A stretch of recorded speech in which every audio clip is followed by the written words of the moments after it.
Hello guys, welcome to East Kerala. ഞാൻ ഇന്ന് എത്തിയിരിക്കുന്നത് റോയൽ എൻഫീൽഡിന്റെ ക്ലാസിക് 350 ആയിട്ടാണ്. നിങ്ങൾക്കറിയാം, എക്കാലത്ത് ലെജൻഡറായിട്ട് നിൽക്കുന്ന ഒരു ബുള്ളറ്റ് കൂടിയാണ് ക്ലാസിക് 350 റോയൽ എൻഫീൽഡിന്റെ. ഇതിന്റെ ഒരു 4 വർഷത്തോളം ഉപയോഗിക്കുന്ന ഒരു വ്യക്തിയുണ്ട് ഈ ബുള്ളറ്റ്. അപ്പം നമുക്ക് ആ വ്യക്തിയോട് ചോദിക്കാം, നിങ്ങൾക്ക് ഇനി ഭാവിയിൽ ബുള്ളറ്റ് എടുക്കാനുണ്ടോ, അല്ലെങ്കിൽ ബുള്ളറ്റിനെ കുറിച്ചിട്ട് കൂടുതൽ അറിയാൻ വേണ്ടിയിട്ട് നമുക്ക് ആ വ്യക്തിയുടെ യൂസർ റിവ്യൂ നമുക്ക് അറിയാം. ദിസ് ഈസ് മിസ്റ്റർ ജംഷീറിനോട് നമുക്ക് ചോദിക്കാം. ജംഷീർ ഏകദേശം എനിക്ക് തോന്നുന്നു ഒരു 3-4 വർഷമായിട്ട് ബുള്ളറ്റ് ഉപയോഗിക്കുന്നുണ്ട്. 5 വർഷമായിട്ട് ഞാൻ ഈ വണ്ടി യൂസ് ആക്കുന്നുണ്ട്. നല്ലൊരു വണ്ടിയാണ്. എനിക്ക് പേഴ്സണലായിട്ട് നല്ലൊരു ഇഷ്ടപ്പെട്ട വണ്ടിയാണ്. പണ്ടത്തെ പ്രൗഢിയോടെ നിലനിൽക്കുന്ന ഒരു വണ്ടിയാണ്. അതുകൊണ്ട് തന്നെ നമ്മൾ റോട്ടിലൂടെ പോകുമ്പോൾ നമുക്ക് നല്ലൊരു വ്യൂസ്, ആൾക്കാരുടെ ഒരു നോട്ടഡ് കിട്ടുന്നുണ്ട്. അതുകൊണ്ട് ഒരു ഇഷ്ടമാണ് കൂടുതൽ. മൈലേജ് ഒക്കെ എത്ര കിട്ടുന്നുണ്ട്? മൈലേജ് അറൗണ്ട് 30 അത്രയും കിട്ടും. പക്ഷെ നമുക്ക് ഒരു ലോങ് യാത്രക്കെല്ലാം സുഖമാണ് വണ്ടി. നല്ല സുഖമായിട്ട് യൂസ് ചെയ്യാം.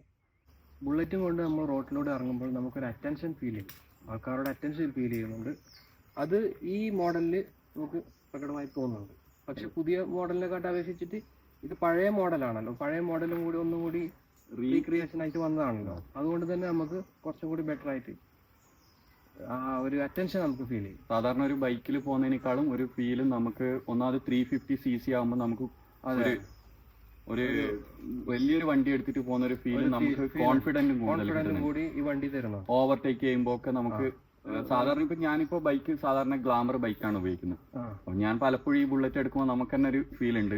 ഓവർടേക്ക് ചെയ്ത് പോകുമ്പോഴാണെങ്കിലും നമുക്ക് എടുത്തിട്ട് പോകുമ്പോൾ ഒരു വലിയൊരു വണ്ടി എടുത്തിട്ട് പോകുന്ന ഒരു ഫീലും 60-ലൊക്കെ പോകുമ്പോൾ നമുക്ക് അങ്ങനെ ഒരു 60-ലാണ് പോകുന്നതെന്നുള്ള ഒരു ഫീല് നമുക്ക് ഈ ബുള്ളറ്റിൽ അറിയാൻ പറ്റുന്നില്ല. നേരെ മറിച്ച് നമ്മളിപ്പോ ബൈക്കിൽ പോകുമ്പോൾ നമുക്ക് 60-ൽ പോകുമ്പോൾ അതൊരു വൈബ്രേഷനായി. പക്ഷെ ഇതില് ഈ ഒരു മോഡലിന് താങ്കൾ പറയുന്നത് പോലെ 60-ന് മുകളിൽ പോകുമ്പോൾ പ്രശ്നം വരുന്നുണ്ട്, വൈബ്രേഷൻ ഫീൽ ചെയ്യുന്നുണ്ട്.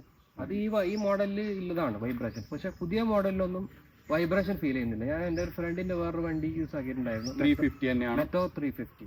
അത് റോയൽ എൻഫീൽഡിന്റെ പുതിയ മോഡലാണ്. അതിൽ വൈബ്രേഷൻ ഒന്നുമില്ല, സുഖമായിട്ട് യാത്ര ചെയ്യാം നല്ല.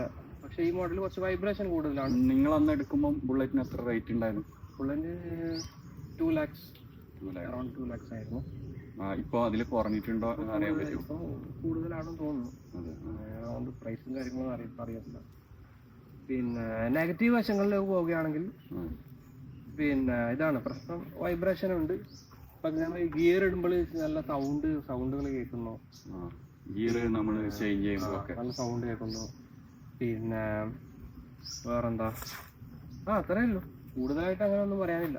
വൈബ്രേഷൻ ഓൾ ഓവർ ബുള്ളറ്റ് എന്ന് പറയുന്നത് നമുക്കൊരു യൂസ് ചെയ്യാൻ പറ്റിയ ഒരു 2 വീലർ തന്നെയാണ് ഗൈസ്. അപ്പൊ നമുക്കിനി അടുത്തൊരു വീഡിയോ ആയിട്ട് നല്ല വീഡിയോ ആയിട്ട് കാണാം. പിന്നെ അതുപോലെ ട്രാവൽ ചെയ്യുന്നുണ്ട്, വീഡിയോയിൽ നമ്മൾ ഉൾപ്പെടുത്തുന്നുണ്ട് ഇൻഫർമേഷൻ.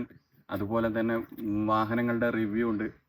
ഇതൊക്കെ ആയിട്ട് ഇനി അടുത്ത വീഡിയോയിൽ കാണാം. നിങ്ങൾ പറ്റുവാണെങ്കിൽ ഒന്ന് സബ്സ്ക്രൈബ് ചെയ്യുക ചാനൽ. അതുപോലെ തന്നെ നിങ്ങളെ വിലയേറെ കമന്റുകൾ രേഖപ്പെടുത്തുക, ലൈക്ക് ചെയ്യുക വീഡിയോക്ക്. Thank you.